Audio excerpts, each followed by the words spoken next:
दोघांच्या भांडणात तिसऱ्याचा लाभ अशी गोष्ट आपण लहानपणी ऐकली आहे, पण दोघांच्या भांडणात तिसऱ्याचे हाल असं कधी ऐकलंय का?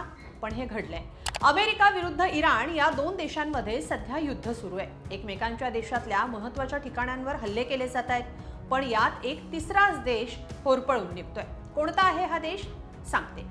हा देश आहे इराक.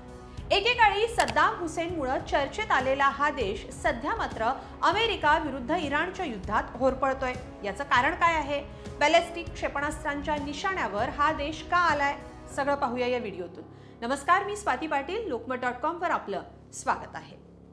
28 फेब्रुवारी 2026 रोजी जगात खळबळ माजवणारं युद्ध सुरू झालं.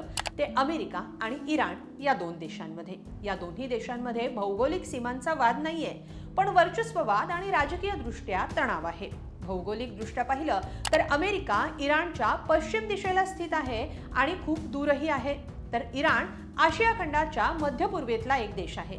अमेरिका अटलांटिक महासागराच्या पलीकडे पश्चिम गोलार्धात आहे. या दोघांच्या मध्ये येतो तो इराक हा देश.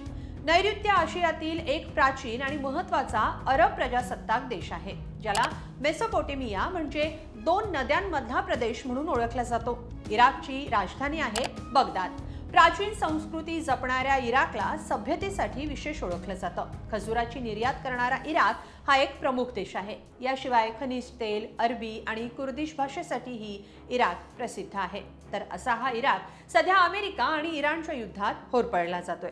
खरं तर या दोन बलाढ्य देशांच्या युद्धात अनेक देशात हाहाकार उडालाय, पण या अमेरिकेच्या सैन्याला लष्करी तळ उभारायला परवानगी देणारे आखाती देश मात्र धुमसतायत. त्यातलाच इराक हा एक देश आहे, ज्याच्या वाट्याला दोन्ही बाजूंची क्षेपणास्त्र, ड्रोन हल्ले येत आहेत. या एकाच देशावर अमेरिकाही हल्ले करतेय आणि इराण सुद्धा. त्यामुळं इराक हा देश दोन सत्तांच्या क्रॉसफायर मध्ये अडकलाय.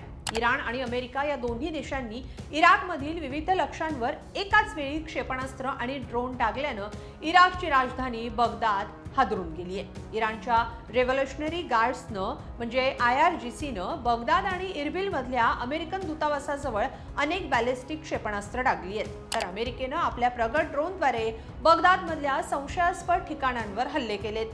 अमेरिकेचा दावा आहे की हे हल्ले स्वतःच्या संरक्षणासाठी केले जात आहेत. इराणनं इराकमधल्या अमेरिकन लष्करी तळांना लक्ष केलंय, तर प्रत्युत्तरादाखल अमेरिकेनं इराकमधल्या इराण समर्थित गटांच्या ठिकाणांवर बॉम्बफेक सुरू केली आहे. त्यामुळे इराकचं सार्वभौमत्व धोक्यात आलंय. इथले सामान्य नागरिक या संघर्षात भरडले जात आहेत.